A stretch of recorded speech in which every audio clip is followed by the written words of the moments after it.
하나님 말씀은 신약성경 갈라디아서 6장 14절 말씀입니다.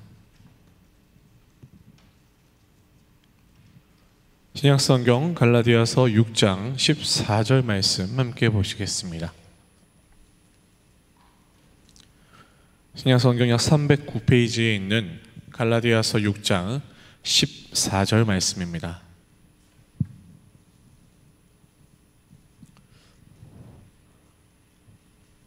다 찾으신 줄 알고 이 시간 한 목소리로 함께 읽겠습니다. 시작. 그러나 내게는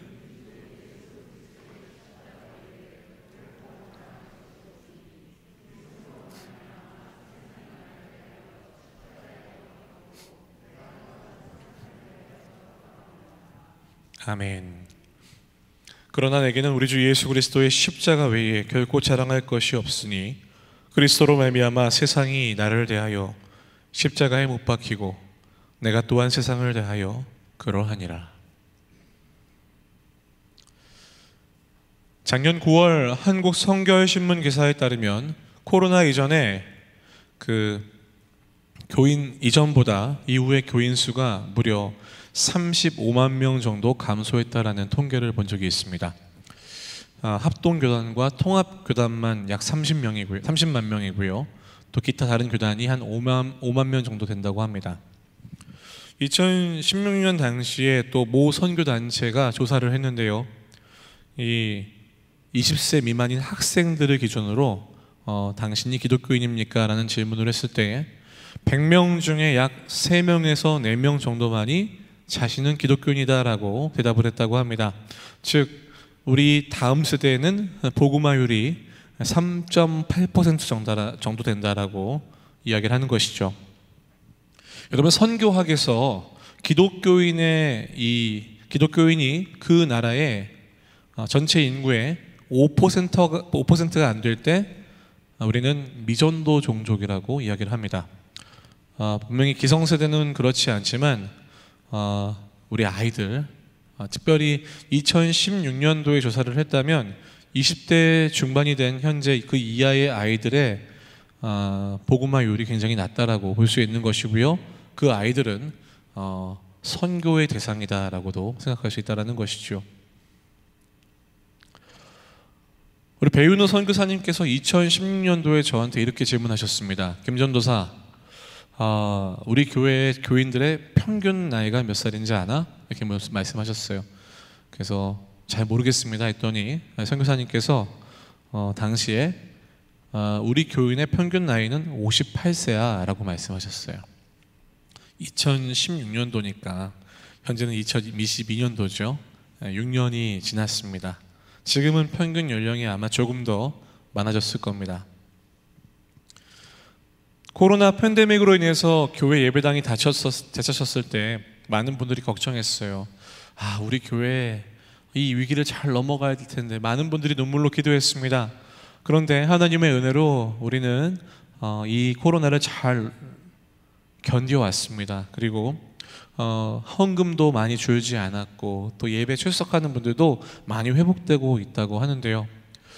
코로나 당시에 교회 문이 닫혀서 많은 분들이 교회에 오지 못할 때, 그리고 교회 문이 열려서 일부만 올 수 있었을 때, 그때에도 우리 은평교회는 하나님께 드리는 헌금이 많이 줄지 않았다고 그랬어요. 그래서 와, 우리 교회 정말 대단하다, 정말 우리 교회 성도님들 믿음이 대단하다라고 생각을 했는데요.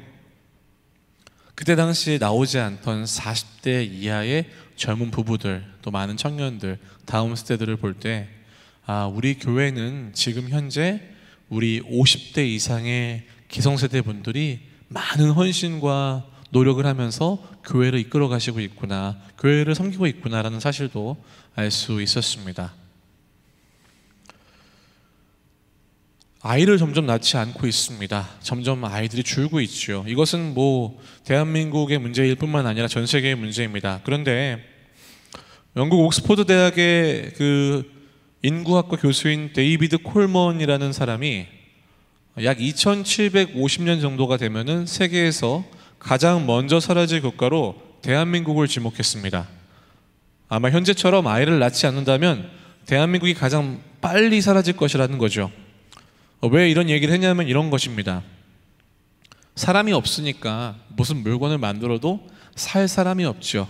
사는 사람이 없으니까 사업이 망합니다. 사업이 망하니까 어때요? 사업가도 없고 소비자도 없어지고 먹기 살기 어려워지니까 가지고 있는 땅을 팔게 되겠죠. 그러면 결국에는 점점 어려워질수록 외국에 이 토지가 매각될 확률이 높다라는 거죠. 나라를 잃게 되는 것입니다. 옛날에는 힘으로 나라를 잃었다면 미래에는 돈으로 나라를 빼앗길 수도 있다라는 예측입니다. 그래서 여러분, 한간에 다사는 애국이라는 말도 있습니다. 독립운동가들은 나라를 위해서 목숨도 바쳤는데 저는 애국을 위해서 별로 한 게 없어서 애를 셋 낳습니다. 그리고 조금 더 나을까 하다가 아내에게 제가 먼저 죽을 수도 있겠다 싶어서 생각을 접었죠. 셋만 낳아 기르고 있는데요. 이제 대한민국이 전체적으로 교인도 줄고 있고 또 교인들이 노령화되고 있다는 통계를 들으면서 또 다음 세대가 많이 교회를 떠난다는 이야기를 들으면서 이제 유럽 교회와 미국 교회의 모습이 언젠가는 한국 교회의 모습과 비슷할 수도 있겠다라고 생각할 수 있다는 것입니다.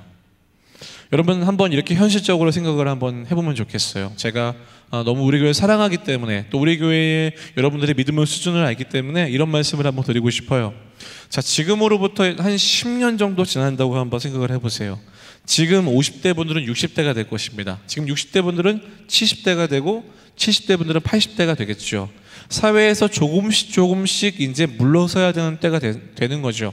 우리 교회에 많은 것들을 봉사하고 헌신하고 헌금하시던 일꾼들이 조금씩 사회에서 뒷걸음질을 칠수록 물러날수록 교회에 일단 재정이 줄어들게 되고요.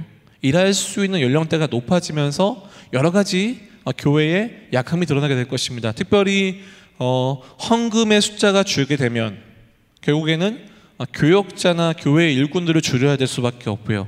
또 아이를 낳지 않게 되기 때문에 다음 세대의 숫자가 점점 줄 수밖에 없는 겁니다. 그러면 결국에는 교회에 노인들이 남게 된다는 얘기가 있는 것처럼 어쩌면 우리에게도 그런 일이 있을 수도 있다라고도 상상할 수도 있는 것이지요. 여러분, 물론 저는 하나님의 역사와 하나님의 은혜가 있으면 이 교회가 먼 미래에도 많은 사람들이 꽉꽉 차고 많은 영혼들이 은혜를 받을 수 있다고 저는 믿고 있습니다. 그러나 우리가 이런 상황에 놓여 있다는 사실을 한 번쯤은 인식하고 우리 현재를 돌아볼 필요가 있다는 것이죠.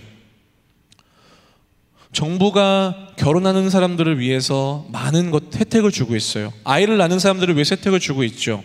여러분, 저희 교회도 셋째를 낳으면 뭘 주나요? 잘 모르시나 봐요. 제가 좋은 정보를 드리겠습니다. 셋째를 낳으면 금을 줍니다.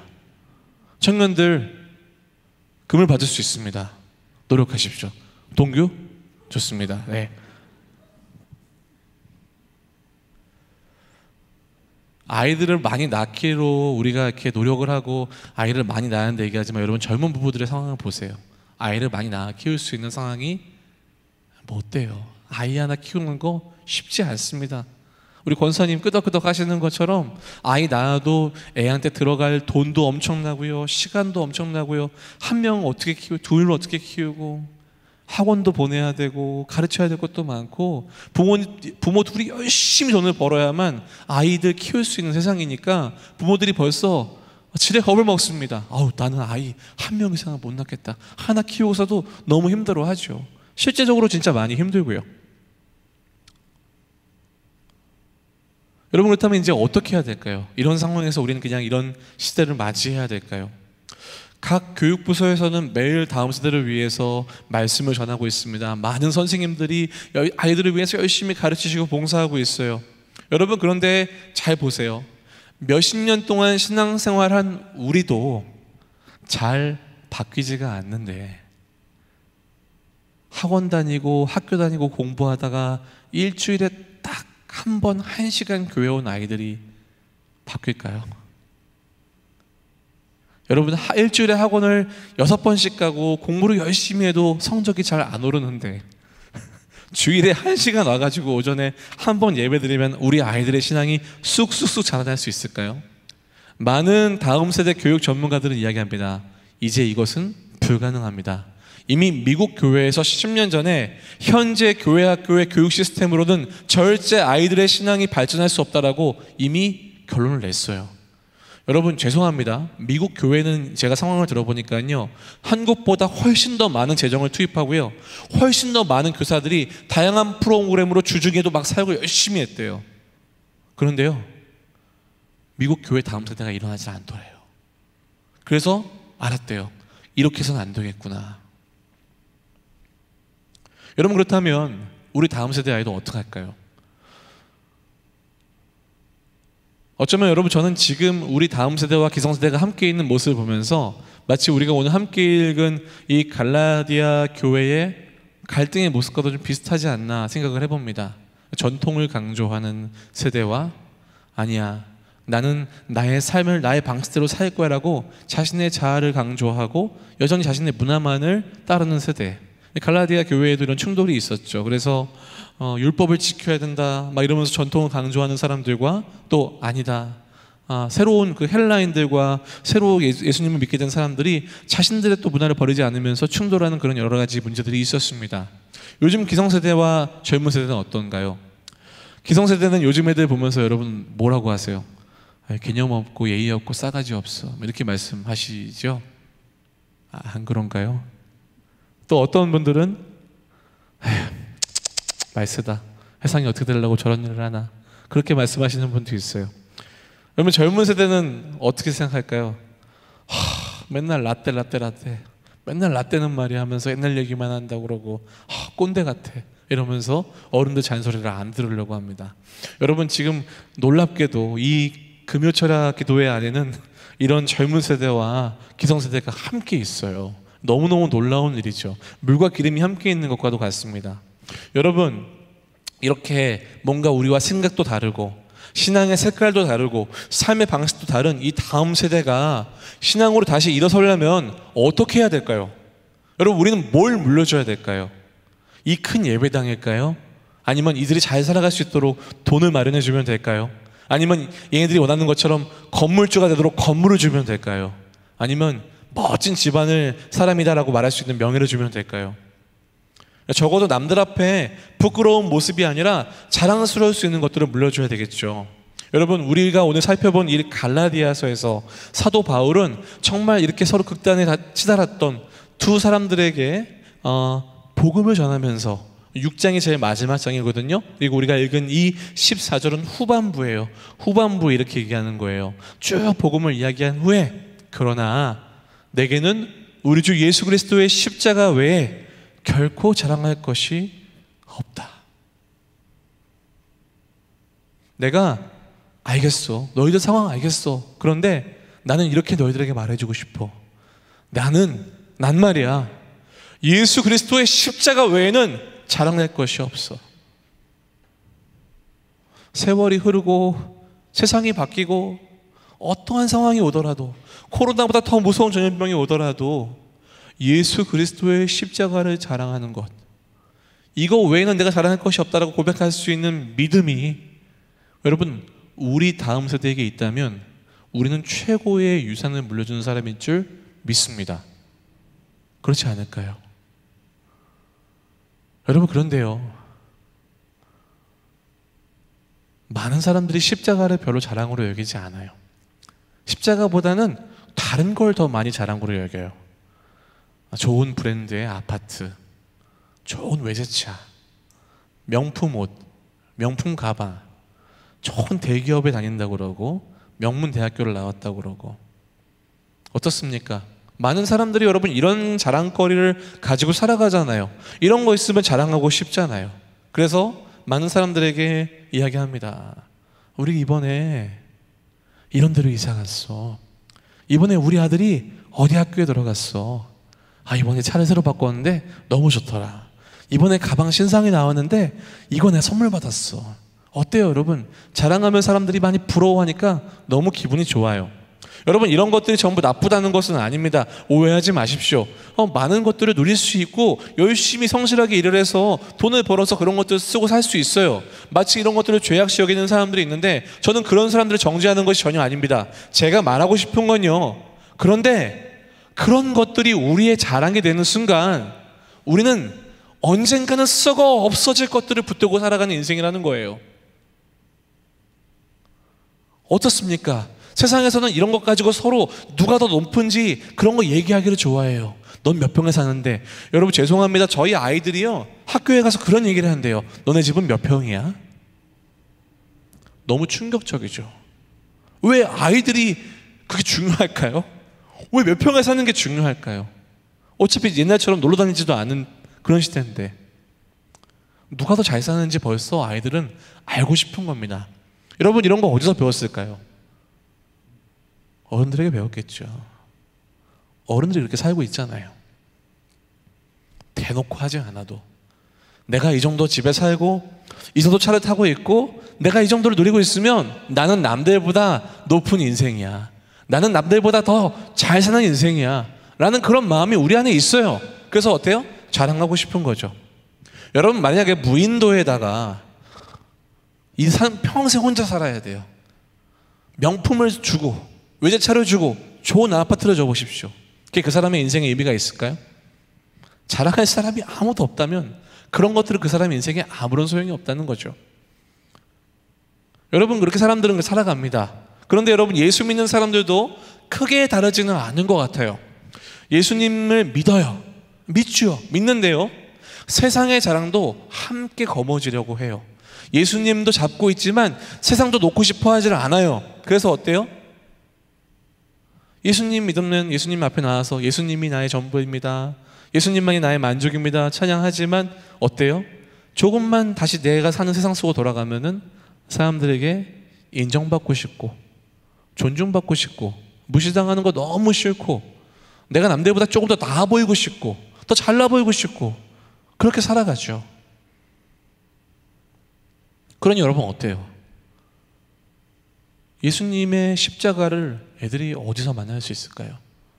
우리가 보여주는 모습 속에서는 예수님의 십자가의 모습이 잘 보이지가 않는 거예요. 그냥 아이들 역시도 따라서 난 부자가 되고 싶어, 난 세상의 부와 명예를 자랑으로 삼고 싶어 라는 소망을 자연스럽게 품게 되겠죠. 많은 어른들이 게임 중독과 스마트폰 중독 때문에 걱정을 하십니다. 맞아요. 여러분들 아이들 막 게임만 계속하고 있고 스마트폰만 붙잡고 있는 모습 보면요 막 가슴이 타들어갑니다. 왜 저렇게 살고 있을까? 여러분 그런데요, 잘 생각해 보세요. 게임과 스마트폰으로 돈을 벌고 있는 게 누군지. 어른들입니다. 어른들이 만들어서 주는 거잖아요. 애들이 만들지 않잖아요. 여러분 그리고 교육 시스템을 보십시오. 우리 애들이 있는 학교 다니는 학교 보세요. 죽기 살기로 열심히 공부해서 좋은 등급을 받아야만 좋은 학교에 갈 수 있는 경쟁 시스템이에요. 그러면 잘하는 애들이야 잘 착실하게 공부해서 잘 가면 별로 문제가 안 되죠. 그런데 여러분 공부도요 타고나는 거잖아요. 우리는 알잖아요. 이제 좀 못할 수 있어요. 공부도 다른 거 잘하면 되잖아요. 근데 벌써 학교에서 뭐래요? 넌 10등급이야.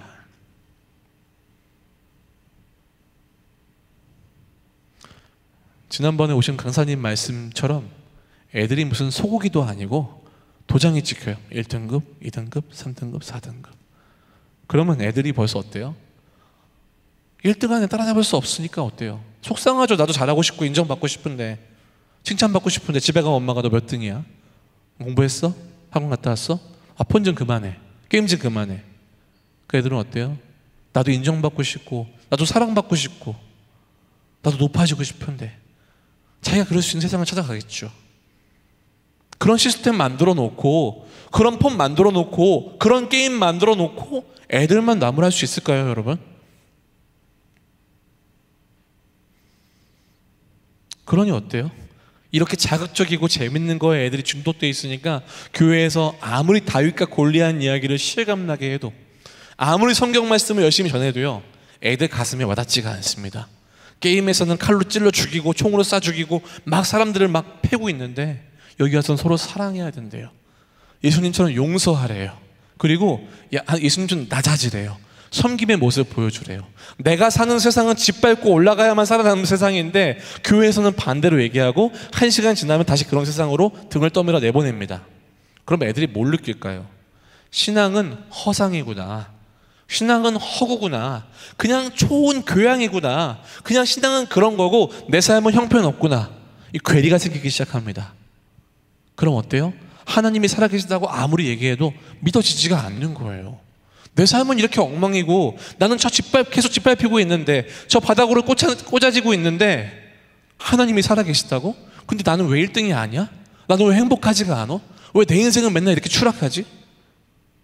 애들이 그렇게 느끼지 않을까요, 여러분? 학교를 졸업하면서 교회도 함께 졸업해요. 내가 어른만 돼봐라. 난 교회 바로 떠난다.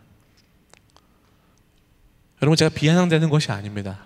교구를 섬기면서 특별 새벽 기도회 때 교구마다 여러분 우리 성도님들 기도 제목을 받아서 기도하잖아요. 제가 두 지역을 섬겨봐서 알잖아요. 얼마나 많은 분들이 자녀의 구원을 놓고 기도하는지 몰라요. 정말 눈물로 기도하십니다. 집안에 가보면 정말로 얘만 구원받았으면 좋겠다고 하시면서 안타까워하는 모습. 저도 자녀를 키우는데 그 안타까움을 왜 모르겠어요. 그런데 여러분, 세상이, 우리 애들이 사는 세상이 이래요. 그러니까 교회에서 사랑합시다 사랑합시다 얘기해도 하나도 마음에 안 와닿는 거예요.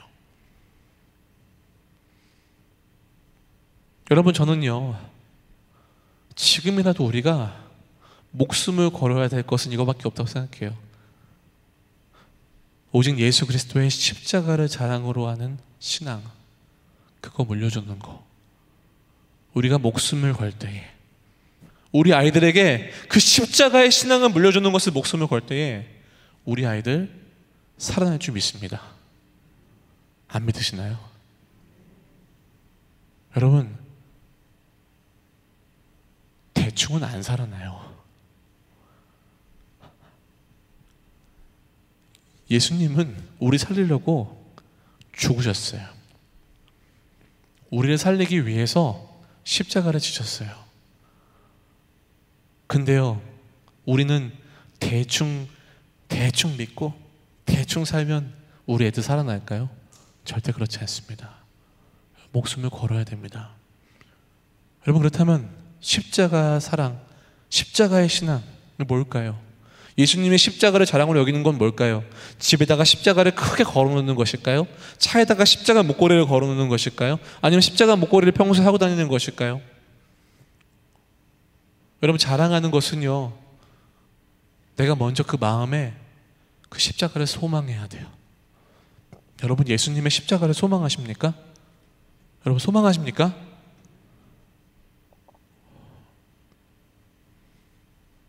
십자가는요, 죽음입니다. 십자가는 저주의 표시입니다. 십자가는 죄인이라는 표시예요. 절망입니다. 소망이 없다라는 이야기예요. 나무에 달린 자마다 저주받은 자라는 이야기가 성경에 기록되어 있죠. 여러분, 그럼에도 불구하고 여러분 십자가를 소망하시나요? 아니요, 우리는 싫어해요. 우리는요, 망신당하는 거 싫어하고 초라해 보이는 거 싫어하고 남들이 혐오하는 거 정말 싫어합니다. 그래서 십자가도 싫어해요.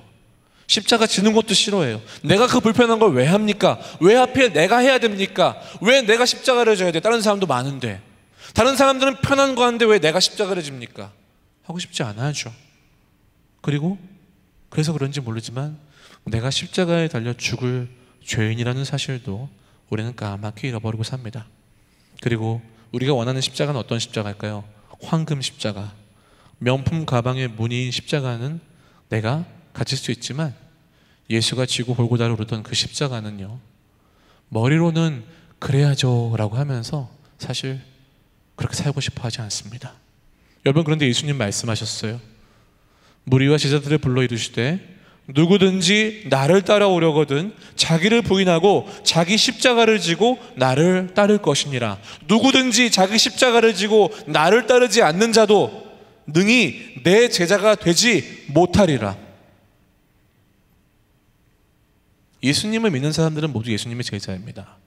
여러분, 그렇다면 우리가 예수를 믿는다라고 했을 때 나를 부인하고 자기 십자가를 지는 신앙이 나에게 없다면 여러분, 죄송합니다. 잘못 믿고 있는 거예요. 나를 부인한다는 게 뭘까요? 부정당하는 거예요. 야, 넌 아무것도 아니야. 야, 넌 추잡하고 더러운 죄인이야. 네가 뭐 내세울 게 있어? 네가 뭐 잘났다고? 넌 영원히 지옥불에 떨어져야 될 추잡한 죄수야. 라는 그 부정을 내가 받는 거예요. 내가 수긍하는 겁니다. 여러분, 이게 자기 부인이에요. 우리 예수 앞에 드러난 우리를 실제로 직면하는 거죠. 자랑할 게 어디 있어요? 추악한 죄수고 짐승만도 못한 게 명품 걸치면 명품이 됩니까? 좋은 집에 살면 의인이 됩니까? 좋은 차를 타고 그렇게 살면 존귀해집니까? 아니요, 천만에요. 더 추하죠. 욕망에 사로잡혀서 그렇게 자신의 명예에 취하고 자신의 자랑에 취한 채 죽음의 벼랑 끝으로 천천히 끌려가는 거죠. 여러분, 그런데요, 그렇게 살았는데 그 벼랑 끝에 십자가가 서 있습니다. 죄가 없는 어린 양 예수의 십자가가 그 벼랑 끝에서 나를 막아서고 있는 거예요. 그리고 그 십자가에서 흐르는 피가 나에게 흘러 나의 묻자 내 더러운 죄들이 씻겨나가는 거죠. 추악하고 썩어내는 영혼이 점점 밝아지고 빛이 나기 시작하면서 어느새 나는 죽고 십자가에서 다시 사신 예수의 품에 안겨있게 되는 것입니다. 사단이 정죄를 하죠. 저 더러운 죄인은 죽어야 한다고. 아무리 정죄를 해도 날 놓아주지 않아요. 나를 위해 대신 죽으신 예수가 나를 붙들고 있기 때문에 원수는 나를 뺏어갈 수가 없습니다. 세상의 모든 것이 변하고 모든 것이 달라져도 영원히 변치 않는 사랑으로 나를 품으시고 그 사랑으로 나를 묶으시고 누구도 뺏어갈 수 없다 말씀해 주시는 것이죠. 여러분, 그래서 십자가는 저주에서 소망이 됩니다. 십자가는 죽음에서 생명이 됩니다. 그래서 여러분, 우리가 십자가 앞에서 나는 부인될 수 있는 거예요. 나는 아무것도 아닙니다. 나는 죽어야 될 죄인입니다. 나는 하나님의 아들을 죽인 죄인입니다. 제 더럽고 시꺼먼 죄는 절대 용서받을 수가 없습니다. 여기 있는 모든 사람들이 저의 죄를 안다면 저는 살 수 없습니다. 십자가 앞에서 부정당하고 부인당해도 괜찮습니다. 예수님만 저를 붙들고 계신다면 전 살 수 있습니다. 이게 십자가 신앙입니다. 사랑하는 여러분, 예수님의 십자가가 여러분의 자랑이십니까?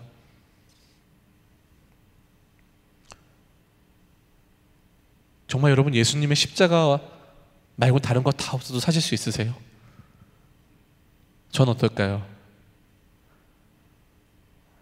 주님, 그래도 남들 사는 만큼은 좀 살게 해주세요. 그래도 하나님, 우리 자식들 좀 챙겨주세요. 이왕이면 조금 더 잘 살아서 남들 좀 돕고 주님 영광에 살면 좋은 거 아니겠습니까? 좋으면 좋은 게 아니겠습니까? 이게 솔직한 우리 마음이죠. 어쩌면 저의 마음일 겁니다. 돈 싫어하는 목사님 없더라고요. 여러분, 그런데요, 설교하다가 제가 정말 섬찟하게 무서울 때가 있어요. 하나님 저한테 그런 마음 주세요. 그럼 너는? 야, 그렇게 네가 성도들 앞에서 얘기하는데 그럼 너는? 넌 십자가가 자랑이냐? 주님, 제가 이렇게 물어보시면 너 십자가 말고 남들에게 인정받고 칭찬받고 대접받고 이런 거 원하는 거 아니야? 남들이 목사라고 막 떠받들어주고 뭐라도 되는 것처럼 사는 거, 너 그런 거 즐기고 있는 거 아니야? 너도 좋은 집 살고 싶잖아. 너도 좋은 차 타고 싶잖아. 너도 돈 많고 싶잖아. 너도 똑같으면서 너는 십자가가 자랑이야? 주님, 이 말씀을 준비할 때 제 마음 가운데 그런 마음을 주셔서 저는 그때마다 내가 왜 목사가 되었을까? 내가 왜 이 길을 걷고 있나 한번 다시 되돌아봅니다. 살 소망을 잃어버렸던 날이 있었어요. 주님이 제 영혼의 모습을 보게 하시더라고요. 온몸에 진물이 막 흐르고 썩어가고 있어요. 코끝에 달린 숨 얇은 줄 하나가 있는데 이걸 뽑으면 그냥 세상에 사라지는 거예요. 그런 산송장 같은 제가 있는데 아무것도 소망이 없는 거죠. 살려달라고 몸부림쳤습니다. 정말 그때는 내가 하나님 앞에 이런 존재라는 사실 때문에 너무너무 무서웠어요. 일곱 계속 주님의 기도도 안 나와요. 그냥 주님 살려주세요, 살려주세요라는 말밖에 할 수가 없었죠. 제가 살려달라고 몸부림치며 허우적거릴 때 걸음을 멈추시고 제 허우적거리는 손이 당신의 뒤꿈치에 걸리게 하신 그 예수님을 그 만난 날, 그날을 다시 떠올렸습니다. 20대 초반 더 이상 살고 싶지 않았던 날이 있었어요. 제 인생은 꼬일 대로 꼬였고 나를 망쳐버린 것만 같은 세상에서 사람들을 원망하면서 저는 더 이상 살고 싶지 않았어요. 스스로 내 삶을 끊고 싶었던 그날 새벽 기도할 때 원망하던 저를 찾아와 주셨던, 저는 그날을 떠올립니다. 그리고 다시 주님 앞에 서서 내가 누구인지를 기억하는 거예요. 저는 그때 죽었어요. 죄 많고 허물 많은 저는 그때 죽었습니다. 그리고 저는 예수님과 함께 다시 살아난 거죠. 다시 십자가 앞에 섭니다. 그리고 보는 거예요. 나를 위해 못 박히신 그 예수님 얼굴을 보는 거예요.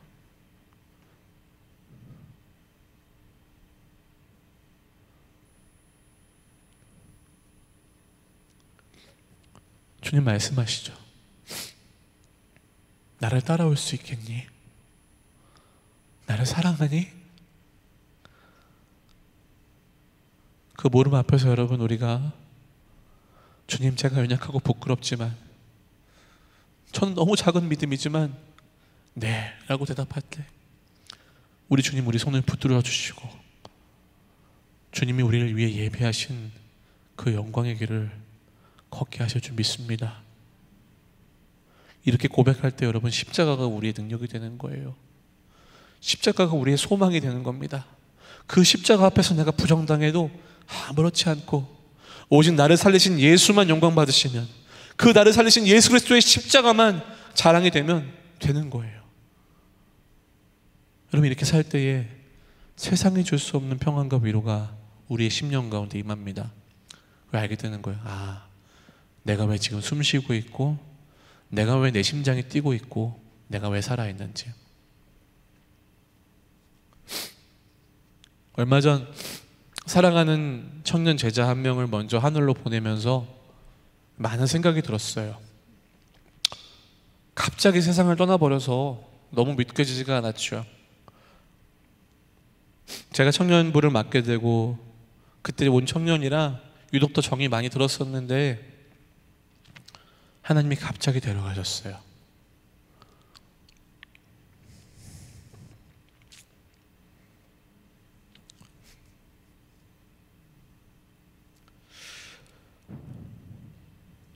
그래서 고민했습니다. 아, 내가 전했던 말씀에, 내가 전했던 메시지에 정말 복음이 있었을까? 내가 정말 복음을 잘 전했을까? 그 복음을 듣고 저 친구는 정말 예수님을 믿었을까? 내가 잘 못 전했으면 어떡하지? 내가 십자가 예수를 전하지 않고 엉뚱한 이야기 했으면 어떡하지? 다른 것들만 기억했으면 어떡하지?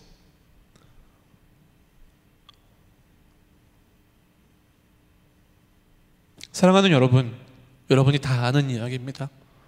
예수 그리스도가 나의 죄를 위해 죽고 다시 살아나셔서 우린 구원받았다. 근데 여러분, 그게 우리의 자랑이냐고요? 그게 우리 살아가는 이유냐고요? 바울은 말합니다. 나는 죄인 중에 괴수다. 나는 정말 곤고한 자다. 나는 매일 예수와 죽고 다시 산다. 내 안에 사는 이가 그리스도니 나의 죽음도 유익하다. 나는 복음을 부끄러워하지 않는다. 십자가의 도가 멸망하는 자들에게는 미련한 것이지만 구원을 받는 우리에게는 하나님의 능력이다. 내가 너희 중에서 예수 그리스도와 그가 십자가에 못 박히신 것 외에는 아무것도 알지 아니하기로 작정했다. 그리스도께서 약하심으로 십자가에 못 박히셨으나 하나님의 능력으로 살아계시니 우리도 그 안에서 약하나 너희에게 대하여 하나님의 능력으로 그와 함께 살리라. 예수의 십자가가 내 안에 있으면요, 그 길이 아무리 불편하고 아무리 힘들어도 여러분 좌절하지 않고 갈 수 있는 것입니다. 왜요? 영광스러운 우리 주님이 가신 길이니까요. 나의 십자가를 지고 주님 저도 따라가겠습니다 하며 그 길을 걸어가는 것, 이것이 예수 믿는 사람들의 인생인 줄 믿습니다. 연어 아시죠? 여러분 많은 분들이 요즘 연어 좋아하시는 것 같아요. 연어가 산란기가 되면 강을 거꾸로 거슬러 오르죠. 상층에 가서 알을 낳는다고 합니다. 상류에 가서 알을 낳는데 가는 동안 길도 굉장히 굽고 바위에 몸이 찢기기도 하고 곰에게 먹히기도 하고 그걸 다 알아요. 그리고 물이 얼마나 빠르게 흐르겠습니까? 상류로 갈수록 굉장히 빠르게 내리게 흐르겠죠. 근데 여러분 연어는요 가요. 죽을 힘을 다해서 거꾸로 거슬러 오르는 거예요. 거기 가야만 내 새끼들을 낳을 수 있기 때문에, 내 새끼들이 그 상류에서만 살 수 있기 때문에 죽기 살기로 다해 갑니다. 사랑하는 여러분, 우리가 다음 세대에게 이 십자가 신앙을 물려주기 위해서는요, 우리도 죽을 힘을 다해서 예수님을 따라가야 돼요. 예수님이 가신 그 십자가의 길을 따라가야만 우리 안에서 역사하는 하나님의 능력이 우리 다음 세대에게 나타날 줄 믿습니다. 볼 수가 없어요. 세상을 따라가는 부모들에게서 어디 십자가가 보입니까? 근데 어머니는 왜 그렇게 사세요? 아버지는 왜 그렇게 사세요? 왜 다 양보하고 다 용서하고 매일 그 아무도 알아주지 않는 그 낮은 곳에 가서 섬기세요? 왜 그분을 용서할 수 있으세요? 저는 이해할 수가 없어요. 이해할 수 없는 우리의 믿음의 걸음에서 우리 다음 세대는 십자가를 따르는 부모들을 보게 될 것입니다. 사랑하는 여러분, 빌립보서는 우리에게 친절하게 이렇게 설명해 줍니다. 2장 5절부터 8절인데요. 너희 안에 이 마음을 품어라. 곧 그리스도 예수의 마음이니 그는 근본 하나님의 본체시나 하나님과 동등됨을 취할 것으로 여기지 아니하시고 오히려 자기를 비워 종의 형체를 가지사 사람들과 같이 되셨고 사람의 모양으로 나타나사 자기를 낮추시고 죽기까지 복종하셨으니 곧 십자가에 죽으심이라. 우리 예수님은 우리를 살리려고 낮아지셨습니다. 저와 여러분을 살리기 위해서 제일 높은 곳에서 가장 낮은 곳으로 오셨어요. 헨리 나우엔이라는 신학자는 이런 얘기를 합니다. 세상에 수많은 사람들은 상향성을 갖고 있습니다. 높아지려고 해요. 마치 바벨탑을 쌓던 사람들처럼 더 많은 것을 가지려 하고 더 많은 것을 통해 자신을 나타내려고 합니다. 그런데 우리 주 예수 그리스도는 하향성의 삶을 살고 있습니다. 그는 아래를 향하셨습니다. 저 낮은 곳으로 가셔서 아무도 돌보지 않는 낮은 자들을 섬겨주셨습니다. 그들의 친구가 되어주셨습니다. 사랑하는 여러분, 이제 예수를 믿고 예수로 생명을 얻었고 예수님을 따라가는 우리의 인생은 상향성의 인생이 아니라 하향성의 인생인 줄 믿습니다. 그곳에 천국이 있어요. 그곳에 하나님의 나라가 있습니다. 하나님의 나라는 이미 이 땅 가운데 임하였습니다. 물론 영원한 하나님 나라는 지금도 오고 있지만 이미 임한 그 하나님의 나라는 가장 낮은 곳에 있습니다. 어느 드라마 여주인공이 이런 대사를 했다고 하죠. 나는 죽어서 가는 천국 따위는 보고 싶지 않아. 난 이 땅에서 천국을 누리고 싶어. 여러분, 혹시 여러분의 삶이 천국과 좀 멀어져 있으십니까? 예수를 따라가 보십시오. 예수 그리스도를 따라 그 낮은 곳으로 가서 여러분이 그 십자가의 마음으로 다른 영혼들을 섬기고 그들을 품을 때 여러분 가운데 하나님의 나라가 임할 것입니다. 하나님의 나라가 여러분들의 삶에 임하길 축복합니다. 말씀을 마치겠습니다. 우리 아이들, 우리 자녀들 살려야 합니다. 꼭 살려야 합니다. 우리의 자랑이 아니라 예수 그리스도만 자랑하고 십자가만 자랑하는 우리의 삶으로 여러분 보여주셔야 돼요. 여러분 안에 있는 십자가를 보여주실 때 우리 아이들이 변하는 거예요. 하나님이 우리를 통해 일하실 것입니다. 하나님의 능력이 우리 가정 안에 임할 것입니다. 우리 부모들을 통해서 우리 아이들이 살아날 거예요. 우리 아빠의 엄마의 하나님이 나의 하나님이라고 고백하는 그날이 있을 것입니다. 그리고 그 믿음은 대대손손 흘러 예수님 다시 오시는 그날까지 귀한 믿음의 명문 자문이 될 줄 믿습니다. 여러분, 그런 축복이 우리 가정마다 임하기를 축복합니다.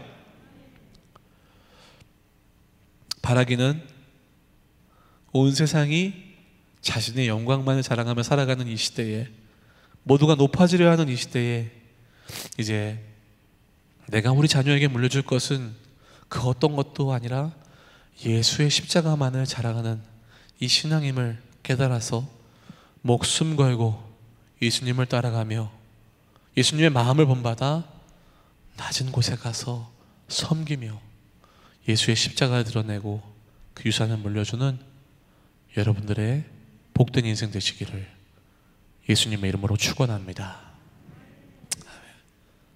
시간 같이 찬양할까요?